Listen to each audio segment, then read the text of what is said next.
যে কোনো বলেন পতিত জালেম থেকে পরবর্তীরা যদি শিক্ষা না নিয়ে তারাও জুলুম করে, আগের জালেমের চাইতে পরের জালেমের পরিণতি আরো ভয়ঙ্কর হবে।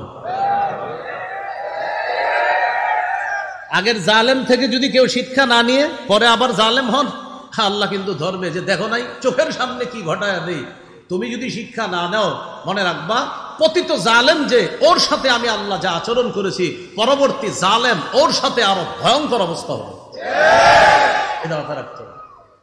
তাহলে মুসলিম দেশের রাষ্ট্রনায়ক, এই রাষ্ট্রনায়ক যিনি হবে, মুসলিম শাসকের 2 নম্বর গুণ ইনসাফ প্রতিষ্ঠিত করা। সহিহ বুখারীর একটা হাদিস লিখে রাখার মতো, সারা দুনিয়ার মানুষকে বুক ফুলিয়ে বলার মতো একটা হাদিস। হাদিসটি আমি বলি, বাংলাগুলো মনে রাখলেই চলবে আপনাদের। সহিহ বুখারী 4788 নম্বর হাদিস, কিতাবুল হুদুদ, বাবু কারাহিয়াতিশ শাফাআ ফি হাদ্দিন ইদা রুফিয়া ইলা সুলতান। এটা হলো বাব আর অধ্যায়। এই হাদিসের মধ্যে আসছে বুখারী 6788, বুখারী 6788, কিতাবুল হুদুদ, বাবু কারাহিয়াতিশ শাফাআ ফি হাদ্দিন ইদা রুফিয়া ইলা সুলতান। এই হাদিসটা আজকে আপনারা শিখবেন, বুক ফুলিয়ে গর্ব করে অন্যদের কাছে বলবেন। বলেন ইনশাআল্লাহ। একটা চুরির ঘটনা ঘটছে মক্কায়। বলেন কিসের ঘটনা? বলেন মাখজুমি নামক সম্ভ্রান্ত বংশীয় এক নারী চুরি করছে। একজন সম্ভ্রান্ত বংশীয় নারী কি করছে? তো সে চুরি করার পর তো চুরির বিচার হলো আপনার হাত কাটা। এখন এটা কিভাবে বিচার একটু হালকা করা যায়, এটা নিয়ে মুসলমানরাও পেরেশানি যে এই বেচারা কত সম্ভ্রান্ত ব্যক্তি, এর হাতটা কাটা হবে, এটা কেমন দেখা যায়। আয়েশা সিদ্দিকা রাদিয়াল্লাহু তাআলা আনহার বর্ণনা, সাহাবায়ে কেরাম পরামর্শ করে বলল, আগে হাদিসটা শুনেন কি বিষয়টা কি। বিষয়টা হলো আন্না কুরাইশান আহাম্মাতহুম আল মারআতুল মাখজুমিয়াতুল্লাতী সারাকাত। কুরাইশদেরকে খুব ভাবিয়ে তুলল একটা চুরির ঘটনা, যেই চুরিটা করেছে মাখজুমি গোত্রের এক নারী। এই চুরির ঘটনা কুরাইশদেরকে ভাবিয়ে তুলল, মানে খুব ভাবায়া তুলছে। এরকম সম্ভ্রান্ত একটা নারী চুরি করছে, এর ব্যাপারে বিচার হবে এত কঠোর, এটা কেমন হয়। তো কেউ সাহস করে নবীর সাথে কথা বলার সাহস পাচ্ছে না, কারণ আল্লাহ রসুলকে হালকা করার কথা বলার এই সাহস কারণে। এখন সাহাবায়ে কেরামের মধ্যে পরামর্শ চলতেছে, মাইয়ুকাল্লিমু রাসূলুল্লাহি সাল্লাল্লাহু আলাইহি ওয়াসাল্লাম, আচ্ছা এই ব্যাপারে নবীর সাথে কে কথা বলবে? ওয়া মাইয়াজতারিউ আলাইহি ইল্লা উসামা ইবনে যায়েদ হিব্বু রাসূলিল্লাহি সাল্লাল্লাহু আলাইহি ওয়াসাল্লাম। নবীজির পালক পুত্র যায়েদ বিন হারেসার ছেলের নাম উসামা, তাহলে সম্পর্কে নবীর কি হয়? নাতি। পালক পুত্র যায়েদের ছেলের নাম উসামা, তো উসামা সম্পর্কে নবীজির নাতি, আর নবীজি হলো উসামার দাদা। নবীজি এই উসামাকে খুব মহব্বত করতেন, খুব ভালোবাসতেন। সাহাবায়ে কেরাম বললেন, শোনো, আমরা তো ভয়ে নবীর কাছে যেতে পারবো না, নবীর একজন আস্থাভাজন মানুষ আছে, সে কে? নবীর নাতি, সেটা হলো উসামা ইবনে যায়েদ, অর্থাৎ পালক পুত্র যায়েদের সন্তান উসামা। উসামা নবীর কাছাকাছি যাইতে পারে, নবীও তারে খুব আদর করে। এক কাজ করি, তারে দিয়ে নবীর কাছে একটু কথা বলাই যে এই মহিলাটার ব্যাপারে, শাস্তির ব্যাপারে একটু শিথিল করা যায় কিনা। উসামারে পাঠায়া দিছে নবীজির কাছে, উসামা তুমি গিয়ে নবীজিরে বলবা একজন সম্ভ্রান্ত বংশীয় নারী চুরি করছে, এখন একটু কি শিথিল করা যায় কিনা। উসামা নবীজির কাছে গেছে, ফাকাল্লামা রাসূলুল্লাহি সাল্লাল্লাহু আলাইহি ওয়াসাল্লাম, নবীজির সাথে কথা বলছে উসামা। কথা বলার পর রাসূলুল্লাহ সাল্লাল্লাহু আলাইহি ওয়াসাল্লাম উসামাকে বললেন, আতাশফাউ ফি হাদ্দিন মিন হুদুদিল্লাহ। উসামা, আল্লাহর বিধানের শাস্তির ব্যাপারে তুমি আমাকে সুপারিশ করছো? উসামা, আল্লাহর একটা বিধান প্রয়োগ হবে, এই ব্যাপারে তুমি আমাকে শিথিলতার সুপারিশ করছো? নবীজি বুঝতে পারছে যে সাহাবীরা উসামারে পাঠাইছে, নবীজি তাড়াতাড়ি বাইরে গেছে, সবার সামনে গিয়ে দাঁড়াইলেন। সুম্মা কামা ফাখাতাবা, পৃথিবীর শ্রেষ্ঠ রাষ্ট্রনায়ক মুসলমানদের সামনে দাঁড়িয়ে এক ভাষণ দিলেন, যা সারা পৃথিবীতে মুসলমান গর্ব করার মতো একটা ভাষণ আল্লাহ রাসূল দিলেন। সবার সামনে গিয়ে দাঁড়াইছে, দাঁড়ানোর পর নবীজি সাল্লাল্লাহু আলাইহি সাল্লাম বললেন, শোনো তোমরা, ইয়া আইয়ুহান নাস ইন্নামা দাল্লা মান কানা ক্বাবলাকুম আন্নাহুম কানু ইযা সারাকাশ শরীফ তারাকুহু। শোনো, তোমাদের পূর্ববর্তী জাতি ধ্বংস হওয়ার অন্যতম একটা কারণ, তাদের মাঝে সম্ভ্রান্ত কোনো ব্যক্তি চুরি করলে তারা তাকে ছেড়ে দিত। নবীজি কেমনে বুঝায় দেখেন, তোমাদের পূর্বে কিছু জাতি ধ্বংস হওয়ার অন্যতম কারণ হলো সম্ভ্রান্ত কোনো ব্যক্তি চুরি করলে তারা তাকে ছেড়ে দিত। ওয়াইদা সারাকাদ দাঈফু ফীহিম আকামু আলাইহিল হাদ্দা, আর যখন তাদের মাঝে কোনো দুর্বল ব্যক্তি চুরি করত তখন তার উপর তারা শাস্তি প্রয়োগ করত। কি হলো বিষয়টা? ধনী মানুষকে ছেড়ে দিত, সম্ভ্রান্ত কোনো ব্যক্তি চুরি করলে তাকে ছেড়ে দিত, আর দুর্বল কেউ চুরি করলে তার উপর শাস্তি প্রয়োগ করা হতো।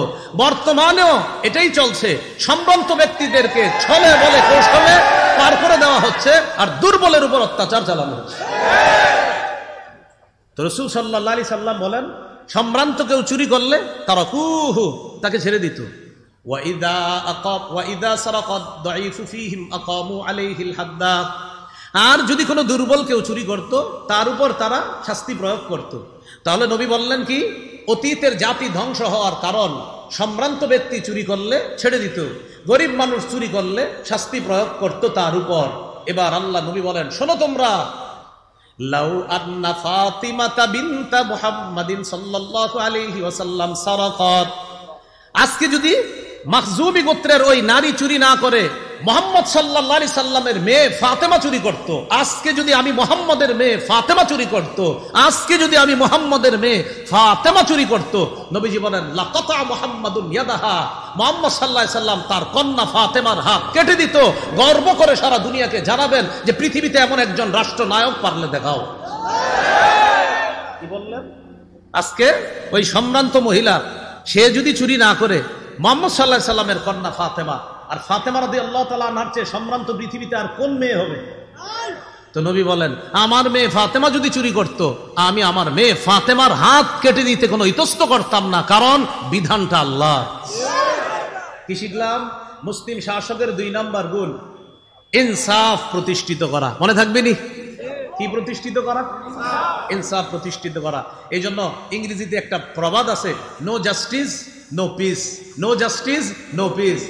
বিচার নাই শান্তি নাই, বিচার নাই শান্তি নাই। কি নাই? বিচার নাই শান্তি নাই।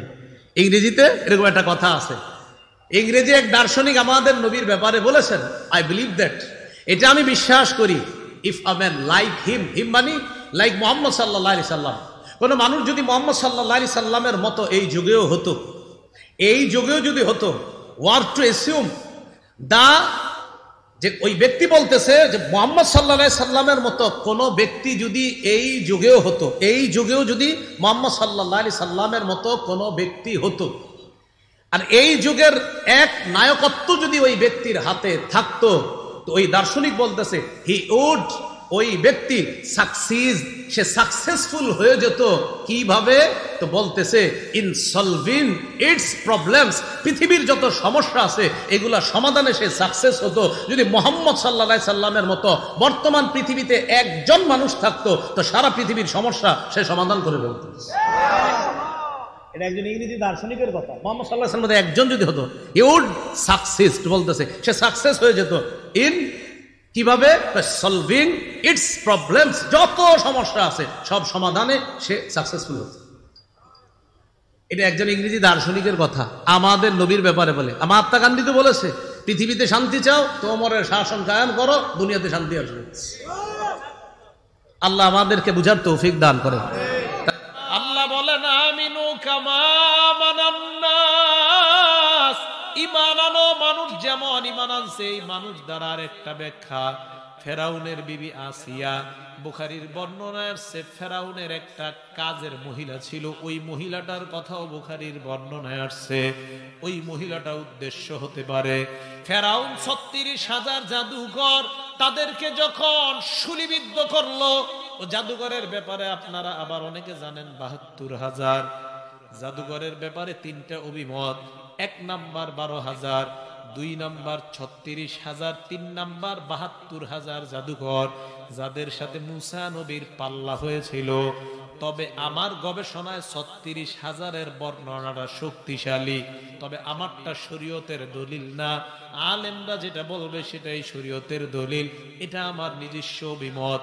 3 বর্ণনার মধ্যে আমার কাছে 36,000-এর বর্ণনাটা শক্তিশালী। 36,000 জাদুকর, ফেরাউন তাদেরকে শুলিবিদ্ধ করার পর, ফেরাউন আসার পর তার মেয়ে ফেরাউনের কাছে আইসা কয়, আব্বা আলিস সামাওয়াতি ওয়াল আরদি রব্বুন গায়রুক, আল্লাহ আসমান জমিনের, এই আসমান জমিনের মাঝে আব্বা আপনি ছাড়া আর রব আছে কিনা? ফেরাউনের মেয়ে আইসা কয়, আব্বা আপনি ছাড়া আর রব আছে কিনা? ফেরাউন কয়, না না, আমি ছাড়া তো আসমান জমিনে আর কোনো রব নাই। আব্বা কি বলেন? আমি তো এরকমই জানি, কিন্তু আমার মাথার চুল যে আশ্রয়, ওই মহিলাটা চিরুনি পরে যাওয়ার পর উঠানোর সময় বলছে বিসমিল্লাহ।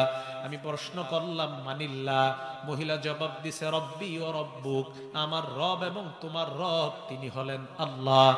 এরপর আমি প্রশ্ন করলাম আলাকা রব আলাকি রব্বুন গায়রু আবি, তোমার কি আমার বাবা ছাড়া আরো রব আছে নাকি? ওই মহিলাটা জবাব দিছে আব্বা রব্বি ওয়া রব্বুকি ওয়া রব্বু আবিকি, আমার রব তোমার বাবার রব একজন, তিনি হলেন আল্লাহ। এই কথা বলার পর ফেরাউন কয়, তাড়াতাড়ি মহিলাটাকে ডাক দাও। মহিলাকে আনছে, আনার পর কয়, তুমি তোমার রবের বিশ্বাস ছাড়বা নাকি কোনো ভয়ঙ্কর শাস্তি দেখবা? মহিলা কয়, কি শাস্তি দিবেন? কয়, তোমার সন্তান কয়জন? এক বর্ণনায় 3 জন, আরেক বর্ণনায় 7 জন, আরেক বর্ণনায় 11 জন সন্তান। সন্তানগুলা আনছে, আনার পর একটার এই জায়গায় আবার 3টা বর্ণনা, আগুন জ্বালাইছে অথবা তেল জ্বালাইছে অথবা ফাঁসির কাষ্ঠ শুলিবিদ্ধ করার মাধ্যমে তাদেরকে হত্যার জন্য মঞ্চ কায়েম করা হয়। একদিকে আগুন অথবা তেল অথবা ফাঁসির কাষ্ঠ, আরেকদিকে মহিলা এবং তার সন্তানগুলা। ফেরাউন প্রশ্ন করলো, ঈমান ছাড়বা নাকি তোমার সামনে তোমার সন্তানগুলাকে শাস্তি দিব? ফেরাউনের সামনে মহিলা কয়, কেন? কয়, কারণ সন্তানদের শাস্তি তুমি মা সহ্য করতে পারবা না। মহিলা কয়, বাচ্চা আপনি মনে হয় জানেন না, আমার সন্তান সবগুলো মুসার রবের উপর কালিমা পরে পাক্কা মুসলমান। ফেরাউন কয়, সবগুলাকে হত্যা কর। সবগুলা হত্যা করার পর মহিলাটা বাচ্চাগুলার দিকে তাকায় আছে। ফেরাউন কয়, তোমার কোনো আশা আছে কিনা? মহিলা কয়, বাচ্চা আমাকেও মারার পর আমার সন্তানের হাড্ডিগুলা যেখানে কবর দিবেন তাদের সাথে আমার হাড্ডিটাও কবর দিয়ে দিয়েন, এটাই আমার আশা।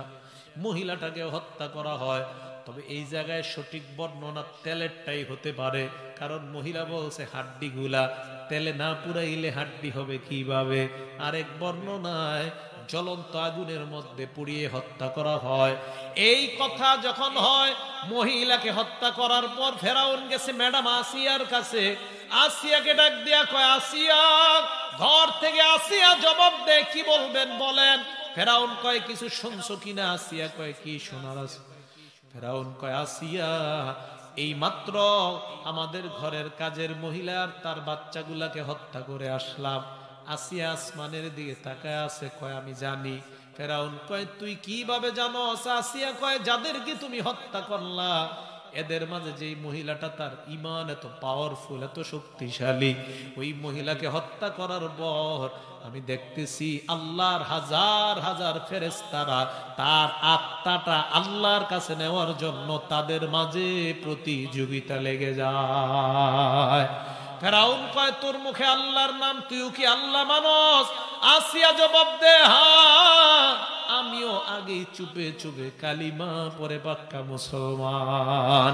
ফেরাউন দৌড়ায় গেছে, হামান তুই কোথায় দোস্ত? হামান কয়, কেন?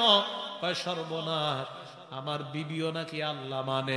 হামান কয়, সিসি, খোদার বউ যদি খোদারে না মানে মানুষ কি বলবে? মনে রাখবেন, যারা বাদশা হয় না, তা নেত্রী হয়, তারা এত খারাপ হয় না। চামচাগুলা যত বদমাইশ হয়, চামচাগুলাই যত খারাপ। মহিলা এই কথা আসিয়ার ব্যাপারে হামানের কাছে গিয়া কয়, হামান সর্বনাশ, আমার বিবি খোদা মানে। কয় নাউজুবিল্লাহ, সর্বনাশ, খোদার বিবি যদি খোদারে খোদা না মানে মানুষ কিভাবে মানবো? ফেরাউন কয় ঠিকই তো কইছস, কি করতে পারি? এক কাজ করেন, মরুভূমির মধ্যে নিয়ে যান, বালু উত্তপ্ত বালুকাময় জমিনের মধ্যে নিয়ে যান। ওই জমিনের মধ্যে নেওয়ার পর জমিনের মধ্যে শোয়া দেন, শোয়ানোর পর চেহারাটা সূর্যের দিকে করে দেন। করে দেওয়ার পর তাকে বলবেন ইমান ছাড়বে কিনা, যদি না ছাড়ে পরবর্তী স্টেপ আমি বলবো, আগে এটা করেন। আসিয়াকে উত্তপ্ত বালুর মধ্যে নিয়ে শোয়ায়, চেহারাটা সূর্যের দিকে করছে। করার পর ফেরাউন কয়, আসিয়া আতাতরুকিনাল ঈমান, ঈমান ছাড়বি কিনা বল। আসিয়া মুখ দিয়া জবাব দেয়, অসম্ভব, ওই আল্লাহর উপর কখনো বিশ্বাস ছাড়তে পারি না। ফেরাউন গিয়ে কয়, হামান আসিয়া তো ঈমান ছাড়তে চায় না। এক পর্যায়ে হামান কয়, এক কাজ করেন, আসিয়ার হাত পা গুলার মধ্যে পেরেক বসাইয়া মাটির সাথে লাগায়া দেন। আল্লাহ বলেন, ফিরআউনা জিল আউতাদ, পেরেকওয়ালা ফেরাউনকে তোমরা স্মরণ করো। ওয়াতাদুন শব্দের অর্থ একটা পেরেক, আউতাদ মানে কমপক্ষে 3টা পেরেক। ফেরাউন সাধারণত মানুষের শরীরের মধ্যে 4টা পেরেক বসাইতো, কোন বর্ণনায় বেশি হইতে পারে। আসিয়ার শরীরে পেরেক বসায় দেওয়ার পর চেহারাটা সূর্যের দিকে দিয়ে রাখছে। মুসলমান বয়ানটা শুধু শুনবেন না, কলিজায় নিবেন আর ধারণা করবেন, আহারে আসিয়ার মতো আমাকেও যদি ওই বালুর মধ্যে শোয়ানো হইতো, চেহারাটা যদি সূর্যের দিকে দেওয়া হইতো, আমার শরীরে যদি পেরেক বসাইয়া বালুর সাথে লাগায় দেওয়া হতো। আসিয়ার চেহারা যখন দেওয়া হয়, আসিয়াকে ফেরাউন ডাক দিয়া কয়, আসিয়া তাতরুকিনাল ঈমান, ঈমান ছাড়বি কিনা? আসিয়া কোনো জবাব দেয় না, সাইড দিয়া চোখের মধ্যে পানি পড়তেছে। ফেরাউন গিয়া আসিয়ার এই জায়গায় মুখটা লাগায়, কানটা লাগায়, আসিয়ার জবানের ঠোঁটটা নড়ে, আর ফেরাউন শুনতে পায় আসিয়ার জবান থেকে আল্লাহ আল্লাহ শব্দ বের হয়। হামানের কাছে গিয়ে কয়, হামান না না, আসিয়া ঈমান ছাড়ে না। কয়েক কাজ করেন, বেলেট নিয়ে আসিয়ার শরীরের চামড়াগুলা উঠায় দেন। বেলেট নিয়ে গেছে, নেওয়ার পর শরীরের চামড়াগুলা উঠায় দিছে। শরীরের চামড়া উঠানোর পর একবার ভাবেন, গোস্তগুলা দেখা যায়, ওই গোস্তগুলার নিচে উত্তপ্ত বালু, পেটের উপর একটা পাথর, আবার চেহারাটা সূর্যের দিকে করা।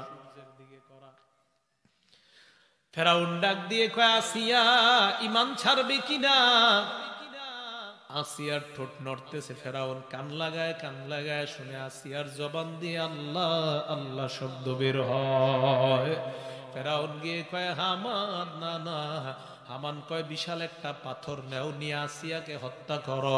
বিশাল একটা পাথর নেয়, নেওয়ার পর আসিয়ার সামনে যখন দাঁড়ায়, ফেরাউন আসিয়ার দিকে তাকায়, দেখে এতক্ষণ আসিয়ার ঠোঁট নাড়ায়।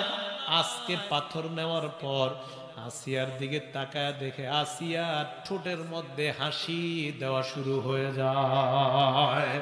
ফেরাউন আসিয়ার কাছে গিয়ে কয়, আসিয়া মায়ুবকি লিমা তাদহাকিন, কেন তুই মায়ুদহিকুকি লিমা তাদহাকিনা, কেন তুই হাসস, কোন কারণে তুই হাসস, কে তোকে হাসায়? আসিয়া কয়, বললে তো বিশ্বাস করবা না, আমি যদি বলি বিশ্বাস করবা কিনা? কয় বল।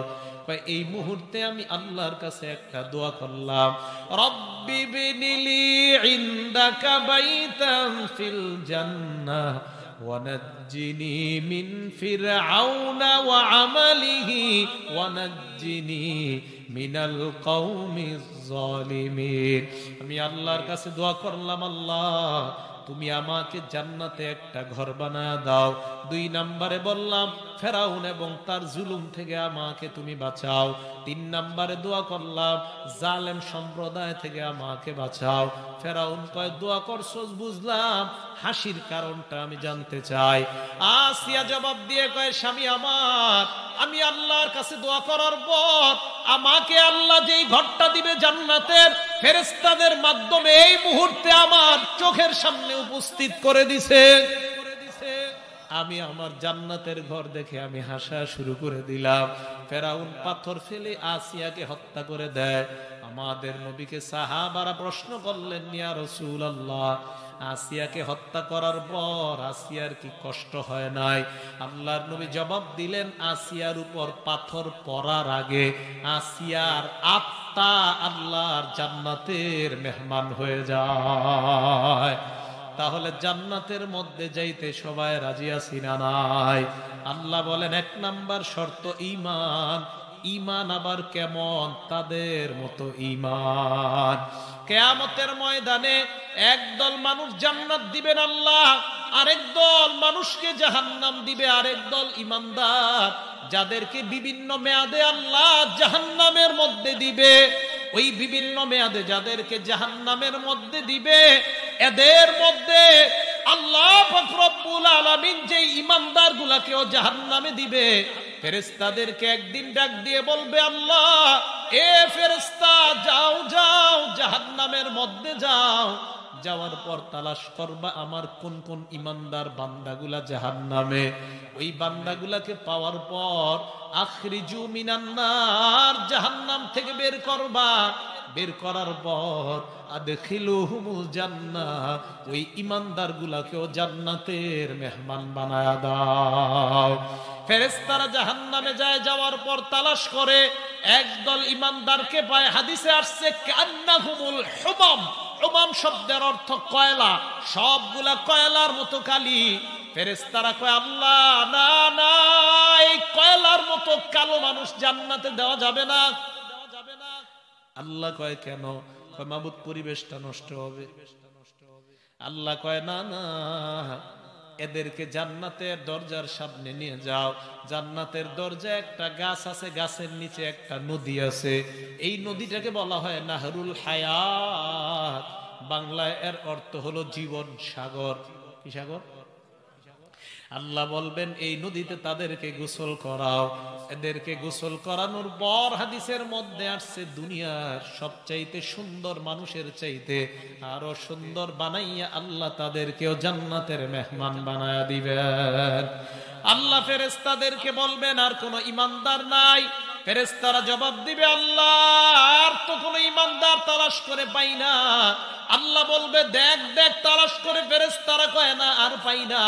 আল্লাহর নবী বলেন এমন কিছু ঈমানদার তখনও জাহান্নামে আছে যাদের ব্যাপারে নবী জানে না, ওলিরা জানে না, ফেরেশতারাও জানে না।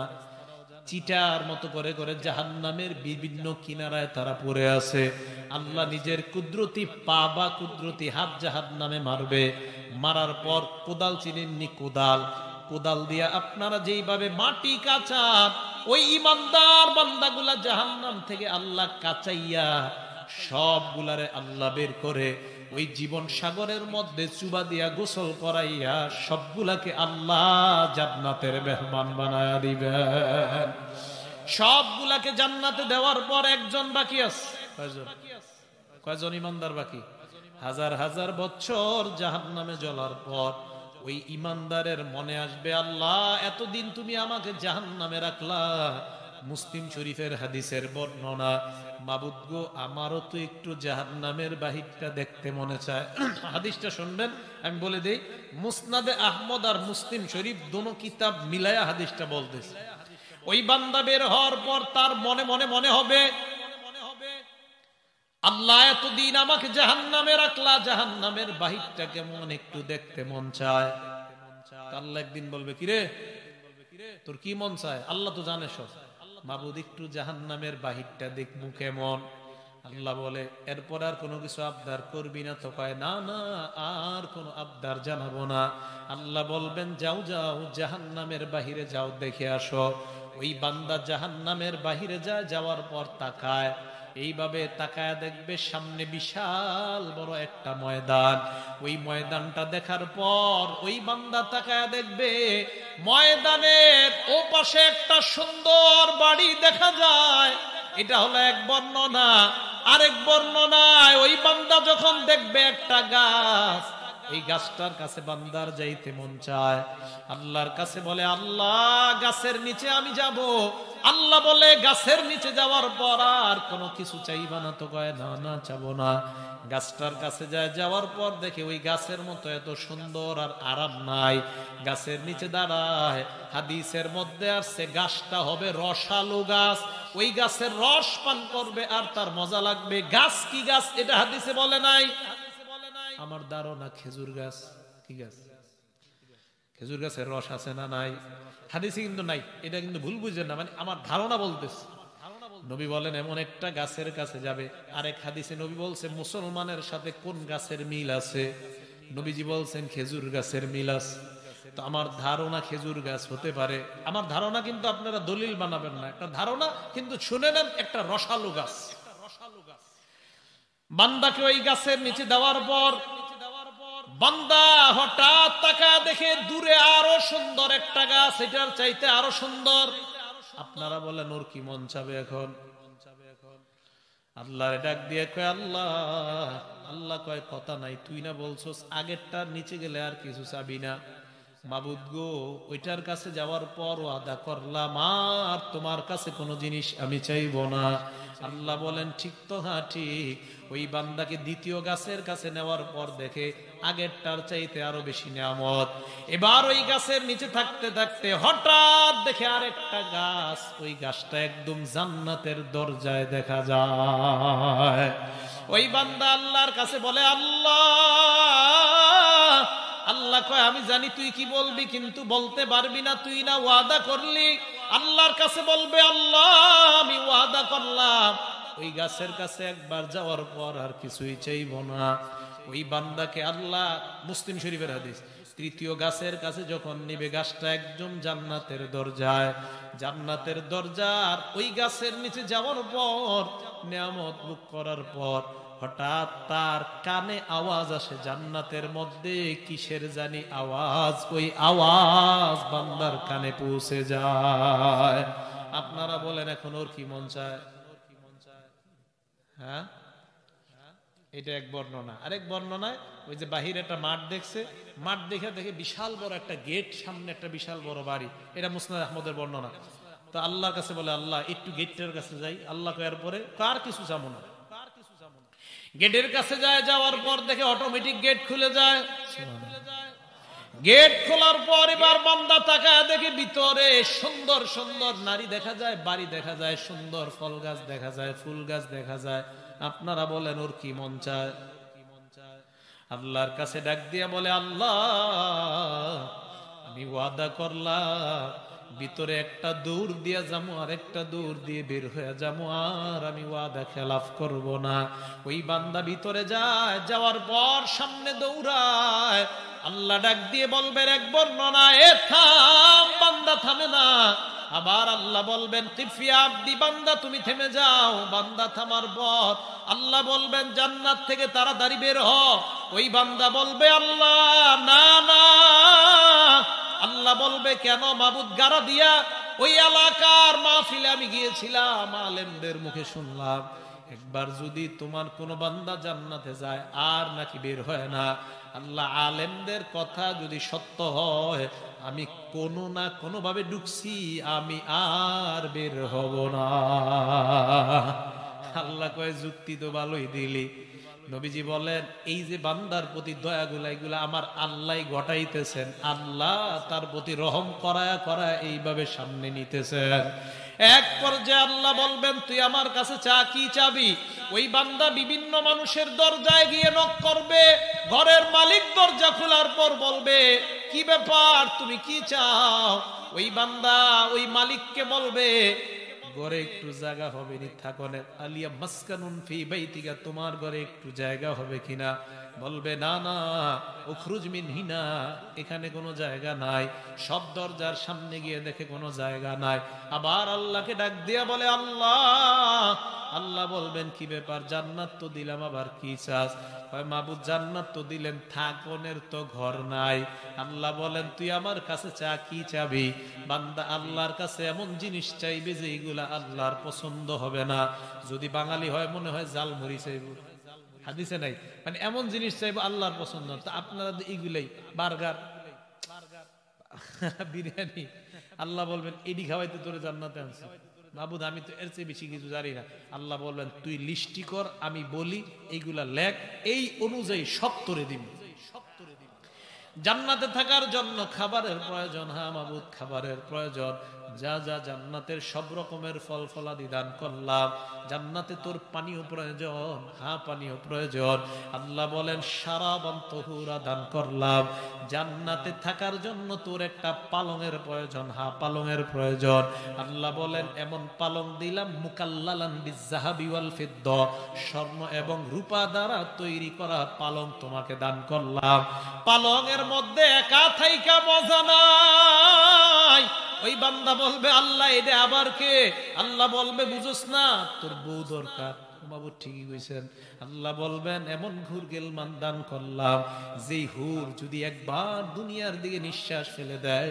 পুরা দুনিয়াটা সুরভিত হয়ে যায় বউ দেওয়ার পর পালং দেওয়ার পর খানা পানি দেওয়ার পর যৌতুক মালামাল সব দেওয়ার পর আল্লাহ বলেন এইগুলা রাখার জন্য তোর একটা সুন্দর ঘরের দরকার মাবুদ সুন্দর একটা ঘরের দরকার আল্লাহ বলেন সামান্য ঈমান ঈমান ঈমান এই সর্বশেষ ঈমানদার বান্দা হিসাবে আমি তোমাকে জান্নাতে আনলাম এই সামান্য ঈমানের কারণে আমি আল্লাহ তোমাকে 10 দুনিয়া আর একটা বর্ণনায় 11টা দুনিয়ার সমপরিমাণ জান্নাতের একটা বালাখানার মালিক বানায়া দিলাম তাহলে বলেন এমন জান্নাত সকলের দরকার আছে না নাই এই জান্নাতের মধ্যে যাওয়ার পর তাহলে আর কোন ঈমানদার জাহান্নামের মধ্যে নাই সব বেঈমানরা জাহান্নামের মধ্যে সব ঈমানদাররা জান্নাতের মধ্যে নবীজি হাদিসের মধ্যে বলেন ঈমানদারদের মনে একটা ভয় জাহান্নামীদের মনে একটা আশা বলেন ঈমানদারদের মনে ভয় ঈমানদারদের মনে ভয় বলেন সবাই ঈমানদারদের মনে আর জাহান্নামীদের মনে আশা সব ঈমানদার কোথায় জান্নাতে সবার মনে একটা ভয় আহারে না জানি কখন আল্লাহ ঘাটটা ধাক্কা দিয়ে বের করে দেয় ভয় জাহান্নামীদের আশা কোনো না কোনো দিন আল্লাহ আমাদেরকে মনে হয় রেহাই করবেন হঠাৎ আল্লাহ একদিন ডাক দিবে ইয়া আহলাল জান্নাহ হে জান্নাতীরা নিচের দিকে তাকা জান্নাতীরা ভয় পাবে সর্বনাশ আল্লাহ ডাক দিলেন কেন ডাক দেওয়ার পর আল্লাহ বলবেন নিচের দিকে তাকা তাকানোর পর একটা জায়গা আছে এই জায়গাটার নাম হলো আরফ বলেন কি নাম আরফ বলা হয় জান্নাত আর জাহান্নামের মাঝামাঝি মিডল পয়েন্টের একটা জায়গা এই জায়গাটাকে বলা হয় আরফ আরফের মধ্যে কারা থাকবে যাদের নেকির পাল্লা আর বদির পাল্লা সমান সমান তাদেরকে আল্লাহ আরফের মধ্যে রাখবে আরফের মধ্যে যাদেরকে রাখবে নিচে তাকাইলে দেখবে জাহান্নাম উপরে তাকাইলে দেখবে জান্নাত আল্লাহ ফেরেশতাদেরকে বলবে আরববাসীরা কি চায় বুঝবে না জান্নাত জাহান্নাম মাঝে আরফ এবার ফেরেশতারা বলবে আল্লাহ লাম ইয়াদখুলুহা ওয়া হুম ইয়াতমাউন আল্লাহ এরা জান্নাতে যায় নাই তবে এরা জান্নাতের মধ্যে ঢুকতে চায় এই কথা বলার পর আল্লাহ বলবেন আরববাসীদেরকে বলো জান্নাতের দিকে তাকানোর জন্য আর এক একজনকে বলো সালাম দিতে এক একটা সালাম জান্নাতীদেরকে দিবে ওই আরববাসীরা সালাম দিতে দিতে তাদেরকেও জান্নাতের মেহমান বানায়া দাও তাহলে আরববাসীরা এখন আর নাই আরফের মধ্যে সবাই কোথায় বুঝেন উপরে জান্নাত নিচে জাহান্নাম মাঝখানে আরফ আরফের মধ্যে আর কেউ নাই আরফটা খালি আল্লাহ বলবে জান্নাতীরা নিচে তাকায় এবার আল্লাহ জাহান্নামীদেরকে ডাক দিবে হে জাহান্নামীর দল উপরে তাকা। জাহান্নামীর আশায় থাকবে, হারে আল্লাহ ডাক দিছে কতদিন পরে। এক আয়াতের মধ্যে আসছে জাহান্নামীরা জাহান্নামের দারোগা ফেরেশতাকে বলবে, ও ফেরেশতা, আল্লাহরে বলো একটু পানি দেওয়ার জন্য। তাফসীর ইবনে কাসিরে আসছে এদেরকে যখন ফেরেশতাকে ডাক দিবে, ডাক দেওয়ার পর ফেরেশতা তার ডাকের সারাটা কয়দিন পরে দিবে জানেন? আল্লাহ এই দুনিয়াটা দুইবার সৃষ্টি করলে যত হাজার বছর বয়স হবে এই পরিমাণ বছর পরে ফেরেশতা বলবে, বল কি বলবি?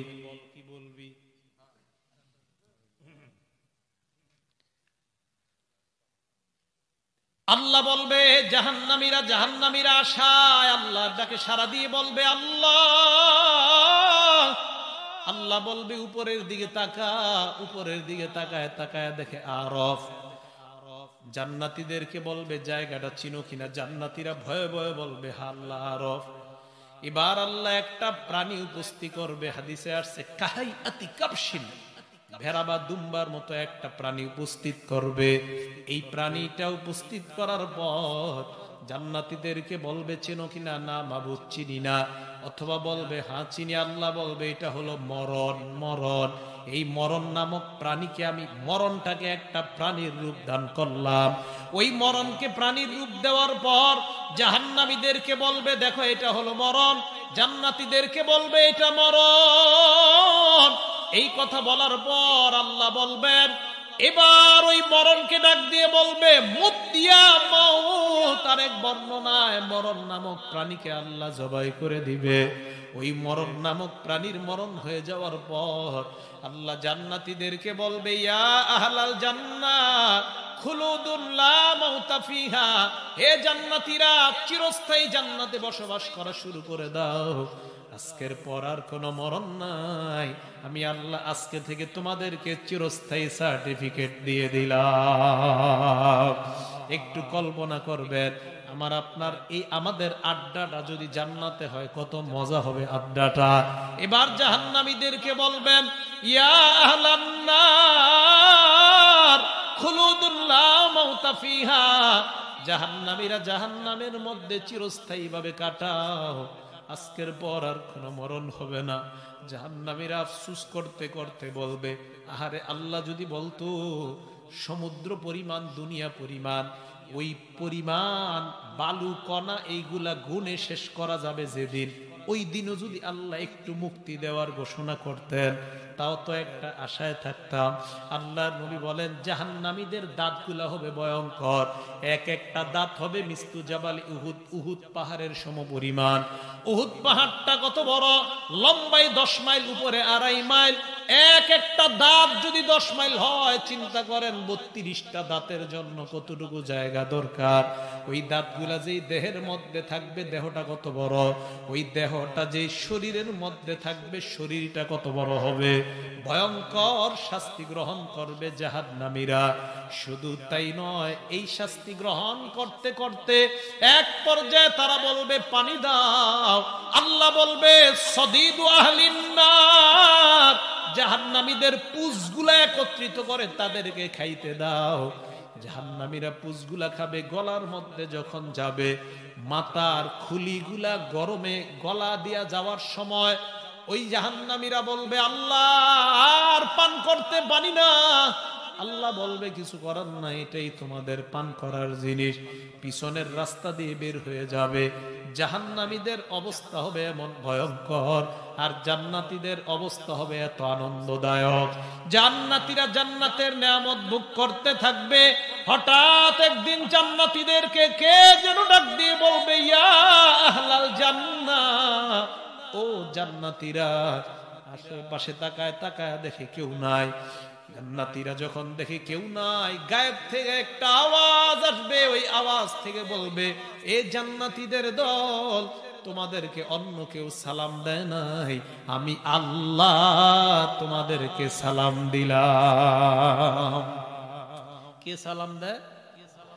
এটাই হলো আলাদাই নামাজিদ। জান্নাতীদেরকে সব নেয়ামত দেওয়ার পরেও আমার কাছে অতিরিক্ত পুরস্কার তাদের জন্য রেখে দিলাম।